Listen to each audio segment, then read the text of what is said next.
Hey, ¿qué tal? Bienvenidos a esta nueva sesión. En esta oportunidad vamos a adentrarnos en el mundo de las mezclas y los métodos que permiten separarlas. En un día caluroso, como muchos en nuestro país, un vaso de limonada helada resulta en una experiencia realmente refrescante. Como bien saben, la limonada es una combinación de jugo de limón, agua y azúcar. Pero, ¿qué tipo de materia es la limonada? Sabemos que no es un elemento porque consta de más de una sustancia. ¿Es un compuesto? No todas las sustancias combinadas son compuestos. Algunos, incluida la limonada, son mezclas. Ahora bien, una mezcla es una combinación de dos o más sustancias en cualquier proporción. Esto es diferente de un compuesto, que consiste en sustancias en proporciones fijas. Las sustancias en una mezcla no se combinan químicamente para formar una nueva sustancia, como lo hacen en un compuesto. En cambio, simplemente se entremezclan y mantienen sus propiedades originales. La limonada es una mezcla porque no tiene proporciones fijas de ingredientes. Podría tener más o menos jugo de limón, por ejemplo, o más o menos azúcar. Otros ejemplos de mezclas son el vino, aleaciones como el acero, el cual está formado por carbono y hierro en proporciones variables, la sangre, el humo y rocas como el granito. La limonada de la imagen de apertura es un ejemplo de mezcla homogénea. En una mezcla homogénea, la composición es uniforme en todas partes. Otro ejemplo de este tipo de mezcla es el vinagre comercial, el cual está compuesto por ácido acético y agua. También tenemos el alcohol de farmacia, las bebidas gaseosas, el bronce, el cual es una aleación de cobre y estaño, el gas natural y el aire. Veamos la composición de este último. El aire, al ser una mezcla, está formado por múltiples sustancias, algunas en forma de átomos individuales, como los que constituyen los elementos helio, neón, argón, criptón y xenón. Como vimos en el apartado de la tabla periódica, estos elementos conforman el grupo de los gases nobles y tienen una reactividad baja o nula. Estos gases representan menos de un 1% de la composición del aire. También encontramos moléculas de nitrógeno, oxígeno, hidrógeno, agua, dióxido de carbono y metano. Alrededor del 78% del aire está formado por nitrógeno y un 21% por oxígeno. Las demás sustancias se encuentran en proporciones mucho más pequeñas. Por otro lado, en una mezcla heterogénea, la composición no es uniforme. Una sopa de carne y verduras es una mezcla heterogénea. Cualquier cuchara de sopa contendrá cantidades variables de los diferentes vegetales y otros componentes.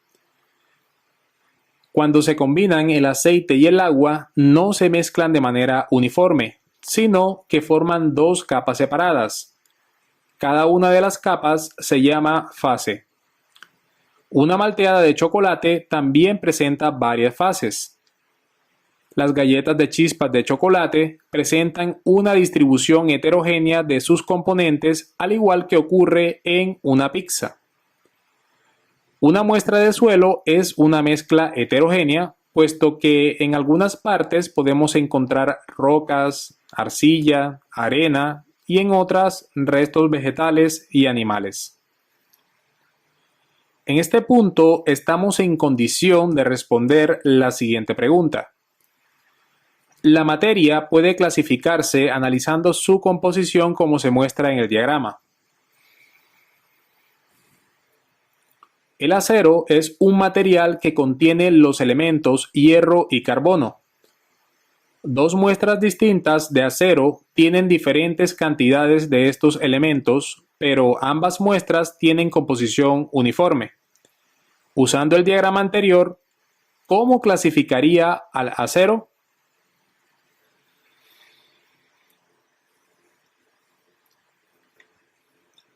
Bien, cuando definimos el concepto de mezclas, hicimos alusión al concepto de aleación. El acero es una aleación de hierro y carbono. Por tanto, el acero es una mezcla y nos permite descartar las opciones B y D que sugieren que el acero es una sustancia pura. La información que nos brinda el enunciado nos dice que las muestras de acero tienen una composición uniforme y, como vimos recientemente, las mezclas homogéneas tienen una composición uniforme. En una muestra de acero no podemos determinar a simple vista en qué parte está el hierro y en qué parte está el carbono. Dicho esto, la respuesta correcta es la A. Las mezclas tienen diferentes propiedades según el tamaño de sus partículas. Según esto, identificamos tres tipos de mezclas: soluciones, suspensiones y coloides. Una solución es una mezcla homogénea con partículas diminutas. Las partículas son demasiado pequeñas para verlas y también demasiado pequeñas para filtrarse de la mezcla. Mientras la sal esté bien mezclada con el agua de este vaso, formará una solución. La sal ya no será visible en el agua y no se depositará en el fondo del vaso. Un coloide es una mezcla homogénea con partículas de tamaño mediano. Las partículas son lo suficientemente grandes como para verse, pero no lo suficientemente grande como para precipitarse o filtrarse de la mezcla. La gelatina de este ejemplo es un coloide. Se ve roja por las partículas de la matriz gelatinosa en la mezcla. Sin embargo, las partículas son demasiado pequeñas para depositarse en el fondo del plato. Una suspensión es una mezcla heterogénea con partículas grandes. Las partículas son lo suficientemente grandes para verse y también para precipitarse o filtrarse de la mezcla. La mayonesa es una suspensión. Contiene aceite, vinagre, huevos y especias. Si permanece sin tocar durante mucho tiempo, la mezcla se separará en sus componentes. Es por eso por lo que se debe agitar antes de usarla. Si compramos una lata de pintura en una tienda, un empleado puede colocar la lata en una máquina mezcladora para homogeneizar temporalmente la pintura. ¿Qué tipo de mezcla es la pintura? La pintura es una suspensión. Algunos de los componentes de la pintura se precipitan en la mezcla cuando no se toca durante mucho tiempo. Esto explica por qué necesita agitar o revolver la pintura antes de usarla. Ahora bien, ¿qué tipo de mezcla es la leche? Si nos referimos a la leche recién ordeñada, es decir, a la leche entera, vemos que después de cierto tiempo en la superficie se forma una capa grasa a la que llamamos nata. Esta nata puede ser más o menos amarilla, dependiendo del contenido graso. La leche está formada en su mayor parte por agua y, como sabemos, la grasa es menos densa que el agua. Por lo tanto, esta nata flota y se observan dos fases. Esto la convierte en una mezcla heterogénea. Por otro lado, la leche que compramos en el supermercado ha pasado por un proceso llamado homogenización. Este proceso rompe la grasa de la leche en partículas más pequeñas. Como resultado, la grasa no se separa de la leche sin importar cuánto tiempo permanezca en el estante. ¿Qué tipo de mezcla es la leche homogenizada? La leche homogenizada es un coloide. Las partículas de la leche son lo suficientemente grandes como para verse, por eso la leche es blanca en lugar de clara como el agua. Sin embargo, las partículas no son lo suficientemente grandes como para depositarse fuera de la mezcla. Los componentes de una mezcla mantienen su propia identidad cuando se combinan, por lo que conservan sus propiedades físicas. Los ejemplos de propiedades físicas incluyen el punto de ebullición, la capacidad de disolverse y el tamaño de las partículas. Cuando los componentes de mezclas varían en propiedades físicas como estas, se pueden usar procesos como hervir, disolver o filtrar para separarlos. Uno de los procesos de separación de mezclas más conocidos es la filtración. Es un método para separar un sólido insoluble de un líquido. Un ejemplo típico es cuando se filtra una mezcla de arena y agua. La arena se queda en el papel filtro y se le llama residuo. El agua que pasa a través del filtro se convierte en el filtrado. Veamos cómo se hace en el laboratorio. Tomamos un vaso de precipitados con una mezcla de agua y arena. Luego revolvemos el contenido del vaso de precipitados usando una varilla de vidrio. Fijamos un embudo a un soporte y colocamos un papel de filtro en él. Y situamos un vaso de precipitados debajo del embudo. Filtramos el contenido del vaso de precipitados ayudándonos con una varilla de vidrio. Por último, retiramos el embudo del soporte y transferimos las partículas de arena del papel de filtro en un vidrio de reloj con una espátula. La evaporación, por su parte, es una técnica que se utiliza para separar mezclas homogéneas que contienen una o más sales disueltas. El método elimina los componentes líquidos de los componentes sólidos. El proceso generalmente implica calentar la mezcla hasta que no quede más líquido. Antes de usar este método, la mezcla solo debe contener un componente líquido, a menos que no sea importante aislar los componentes líquidos. Esto se debe a que todos los componentes líquidos se evaporarán con el tiempo. El método de evaporación es adecuado para separar un sólido soluble de un líquido. En muchas partes del mundo, la sal de mesa se obtiene de la evaporación del agua de mar. El calor para el proceso proviene del sol. Veamos cómo se lleva a cabo este proceso en el laboratorio. Disponemos de una solución salina. Para separar el agua de la sal, calentamos la solución en el plato de porcelana, colocándola sobre una rejilla de asbesto que es calentada por un mechero. El agua se evapora y la sal queda como residuo en el plato de porcelana. Por último, transferimos la sal del plato de porcelana a un vidrio de reloj con una espátula. La decantación utiliza un embudo especial para la separación de componentes de una mezcla entre dos fases líquidas inmiscibles. Una fase es la fase acuosa y la otra fase es de un disolvente orgánico. Esta separación se basa en las diferencias en las densidades de los líquidos. El líquido que tiene más densidad forma la capa inferior y el líquido que tiene menos densidad forma la capa superior.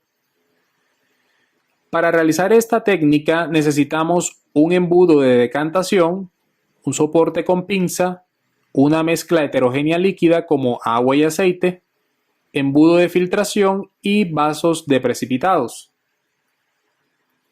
Tomamos un embudo de filtración y lo colocamos en la boca del embudo de decantación que está sujeto a un soporte. Vertimos la mezcla de aceite y agua. Retiramos el embudo de filtración y cerramos el embudo de decantación con una tapa. Para verificar la naturaleza heterogénea de esta mezcla, podemos agitarla y vemos cómo retorna al mismo estado. Abrimos lentamente la llave de paso del embudo para liberar la presión interna.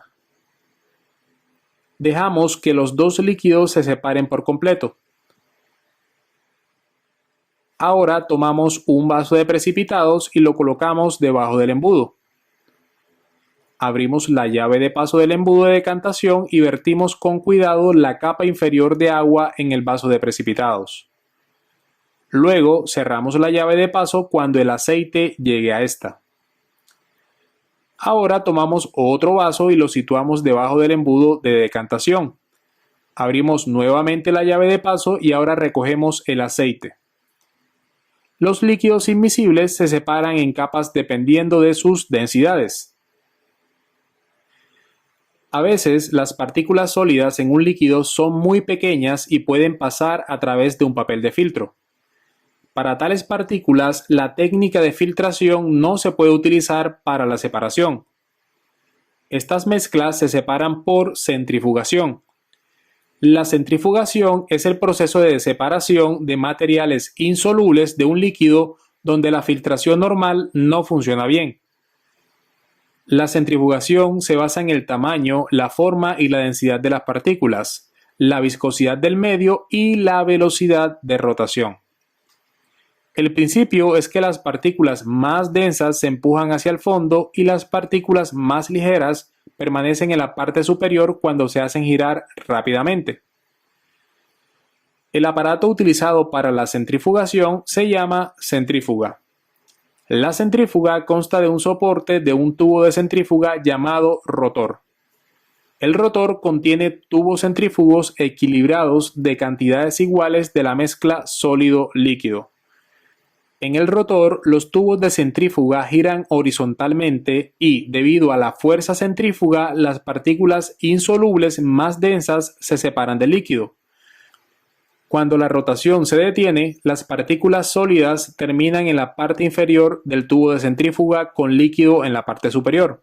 Para este ejemplo necesitamos leche, agua destilada, tubos de centrífuga y una máquina centrífuga. Tomamos un tubo de centrífuga y llenamos 3/4 de él con leche. Colocamos el tubo de centrífuga en uno de los orificios del rotor. Tomamos otro tubo y llenamos 3/4 de él con agua destilada. Lo situamos frente al primer tubo de centrífuga para equilibrar la máquina. Luego cerramos la centrífuga y hacemos que los tubos giren por 2 minutos. Sacamos el tubo de centrífuga que contiene leche y observamos los cambios. La grasa sube, dando como resultado una capa de crema en la parte superior y leche descremada, es decir, la fase de plasma, en la parte inferior. La cromatografía es una técnica que se utiliza para separar los diferentes componentes en una mezcla líquida. La cromatografía implica que la muestra se disuelva en un disolvente particular llamado fase móvil. La fase móvil puede ser gaseosa o líquida. Luego, la fase móvil pasa por otra fase llamada fase estacionaria. Esta fase puede ser un sólido empaquetado o una placa de vidrio o tal vez un trozo de papel cromatográfico. Los diversos componentes de la mezcla viajan a diferentes velocidades, lo que hace que se separen. Existen diferentes tipos de técnicas cromatográficas como la cromatografía en columna, cromatografía en papel y cromatografía de gases. La cromatografía en papel es uno de los métodos cromatográficos importantes. La cromatografía de papel utiliza papel como fase estacionaria y un disolvente líquido como fase móvil. En este tipo de cromatografía, la muestra se coloca en un punto del papel y este se sumerge cuidadosamente en un disolvente. El solvente sube por el papel debido a la acción capilar y los componentes de la mezcla se elevan a diferentes velocidades y así se separan unos de otros. Veamos cómo se realiza esta separación. Para esto necesitamos una mezcla de tintas roja y azul, agua destilada, alcohol isopropílico, una tira de papel filtro Whatman de 20 por 2 centímetros y un tubo capilar. Tomamos una tira de papel de filtro, dibujamos una línea con lápiz por encima de 4 centímetros de un extremo. Ahora dibujamos otra línea a lo largo desde el centro del papel y nombramos el punto en el que las dos líneas se cruzan como P. Tomamos un tubo capilar, lo sumergimos en el vaso de precipitados que contiene una mezcla de tintas roja y azul y tomamos una muestra. Ahora ponemos una gota de la mezcla de tintas roja y azul en el punto P. Dejamos que se seque al aire libre.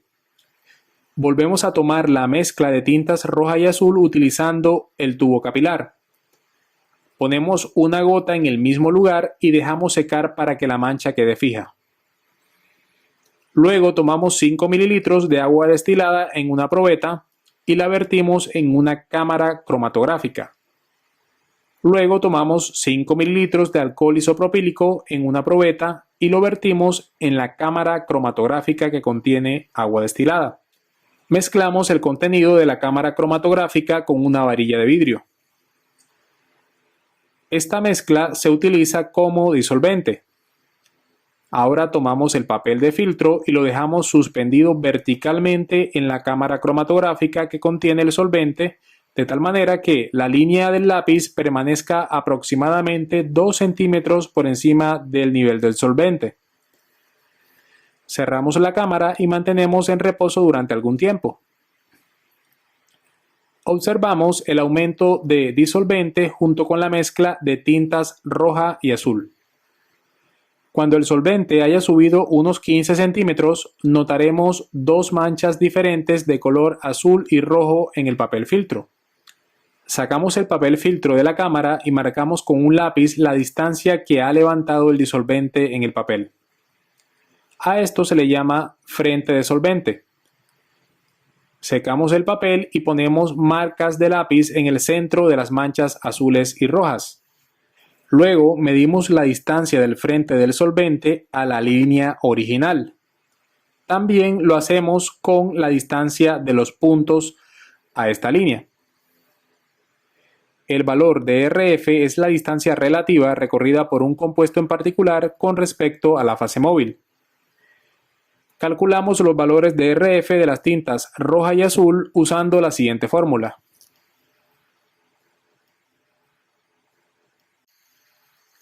La destilación simple es un método utilizado para la separación de componentes de una mezcla que contiene dos líquidos miscibles que hierven sin descomponerse y tienen suficiente diferencia en sus puntos de ebullición. El proceso de destilación implica calentar un líquido hasta su punto de ebullición y transferir los vapores a la parte fría del aparato, luego condensar los vapores y recoger el líquido condensado en un recipiente. En este proceso, cuando aumenta la temperatura de un líquido, aumenta la presión del vapor del mismo. Cuando la presión de vapor del líquido y la presión atmosférica alcanzan el mismo nivel, el líquido pasa a su estado de vapor. Los vapores pasan sobre la parte calentada del aparato hasta que entran en contacto con la superficie fría del condensador enfriado por agua. Cuando el vapor se enfría, se condensa a través del condensador y se recoge en un receptor a través del adaptador de vacío. Antes de pasar a ver cómo funciona el proceso, recordemos en qué consiste el punto de ebullición. A menudo es común referirse a la evaporación y punto de ebullición como sinónimos, pero en sentido estricto, la evaporación se refiere a la transición de un líquido a su fase gaseosa, mientras que el punto de ebullición es el punto de equilibrio entre la presión de vapor de un líquido y la presión atmosférica. Como bien sabemos, la presión atmosférica disminuye al aumentar la altura, por lo que se deduce que el punto de ebullición de una sustancia depende de la altura a la que se encuentre. Por ejemplo, si nos vamos al Everest a unos 8.848 metros sobre el nivel del mar, la presión atmosférica es de 0.31 atmósferas y por ende, para alcanzar la ebullición del agua, la presión de vapor tiene que ser de 0.31 atmósferas. Para alcanzar esta presión de vapor se requiere de una temperatura de 69.4 grados Celsius. Esta es la temperatura de ebullición del agua a esta altura. Al nivel del mar, la presión atmosférica es de 1 atmósfera aproximadamente. Eso implica que se necesita más energía para generar más presión de vapor que permite igualar la presión atmosférica. Para lograr esto se requiere administrar 100 grados Celsius al sistema. Es por esto por lo que decimos que el punto de ebullición se alcanza a 100 grados Celsius. Sin embargo, es bueno reiterar que esta temperatura depende de la altura a la que se encuentre la sustancia a analizar. Ahora pasemos al mecanismo de destilación. En este ejemplo usaremos una mezcla de acetona y agua destilada. También necesitaremos un soporte con abrazadera, manto calefactor y virutas de porcelana.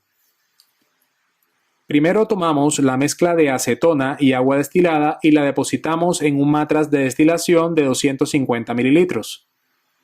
Sujetamos el matrax a un soporte y lo colocamos en un manto calefactor.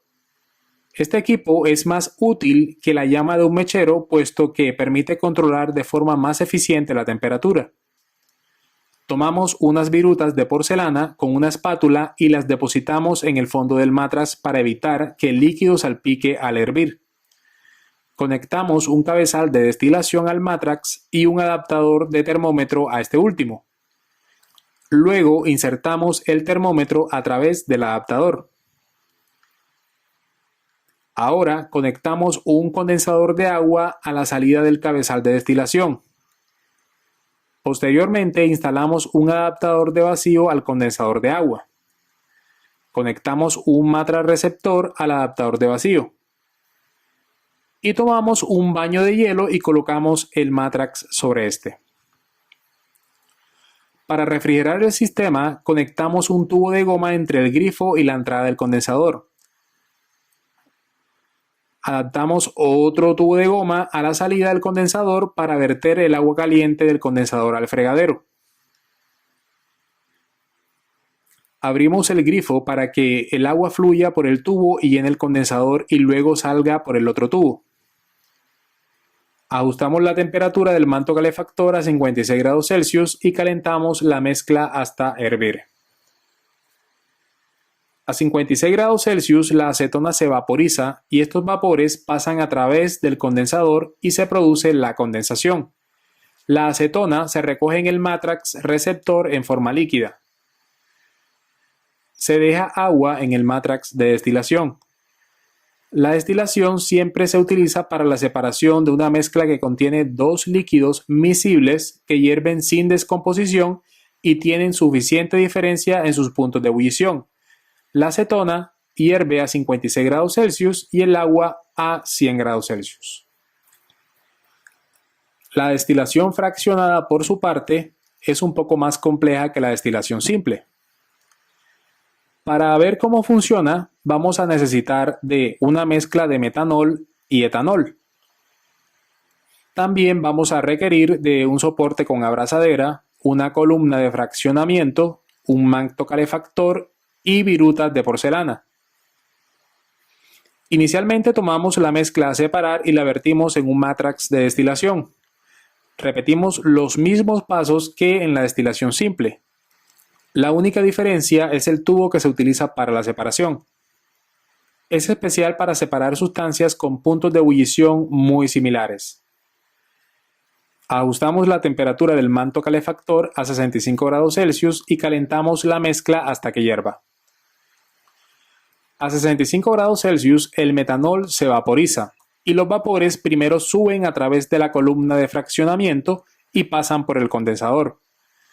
Se produce condensación y el metanol se recoge en el matrax receptor en forma líquida. Retiramos el matrax que contiene el metanol y conectamos un nuevo matrax al adaptador de vacío. Volvemos a ajustar la temperatura del manto calefactor a 78 grados Celsius. A esta temperatura, los vapores de etanol suben a través de la columna de fraccionamiento, pasan a través del condensador y se produce la condensación. El etanol se recoge en el matrax receptor en forma líquida. La destilación fraccionada se utiliza para la separación de dos o más líquidos miscibles para los que la diferencia en los puntos de ebullición es inferior a 25 grados Celsius. Ahora resolvamos unas preguntas. En un laboratorio de química se intenta separar dos mezclas mediante una filtración, técnica que separa sólidos no solubles de líquidos. Una mezcla de agua y sal se filtra sobre el recipiente 1 y otra mezcla de agua y arena sobre el recipiente 2, como se ilustra a continuación. Después de que se realiza la filtración, puede afirmarse que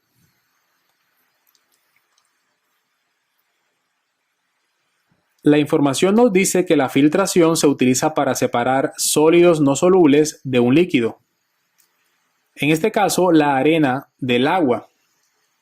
Entonces podemos afirmar que el agua pasa como filtrado y la arena se retiene en el filtro.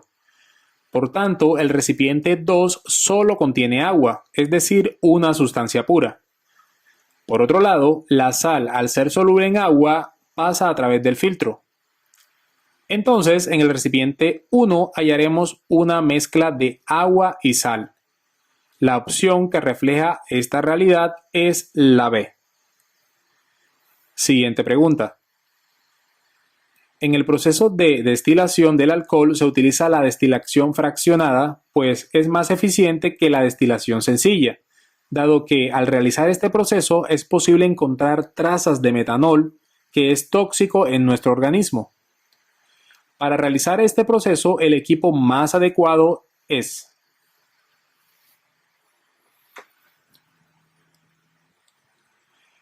como vimos en la simulación, el montaje que se ilustra en la opción C es el más adecuado, ya que muestra la columna de fraccionamiento, una fuente de calor, un termómetro, el mátrax de destilación y las mangueras de entrada de agua fría y de salida de agua caliente.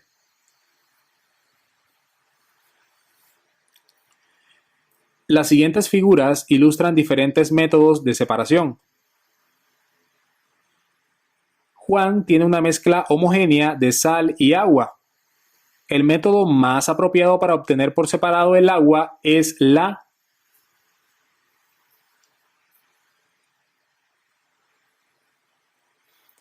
Es probable que estemos inclinados por la opción A, ya que con este proceso es posible separar la sal y el agua por evaporación.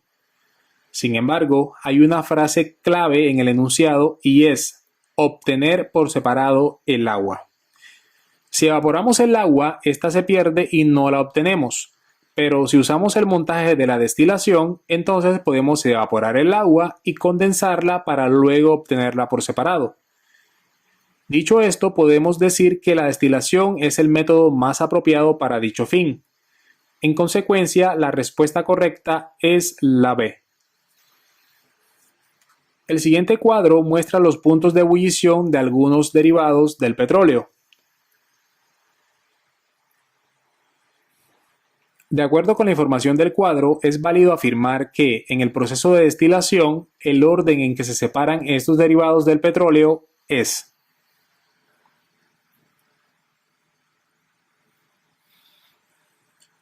la sustancia que primero pasará a estado gaseoso será aquella que tiene el punto de ebullición más bajo, y la última en hacerlo será la que tiene mayor punto de ebullición. Así pues, el orden de separación será: primero el nafta, segundo el diésel y por último el asfalto. La respuesta es la B. Bueno, jóvenes, hemos llegado al final. Como siempre, es un placer compartir este espacio con ustedes. Espero acompañarlos nuevamente en otra oportunidad. Hasta pronto.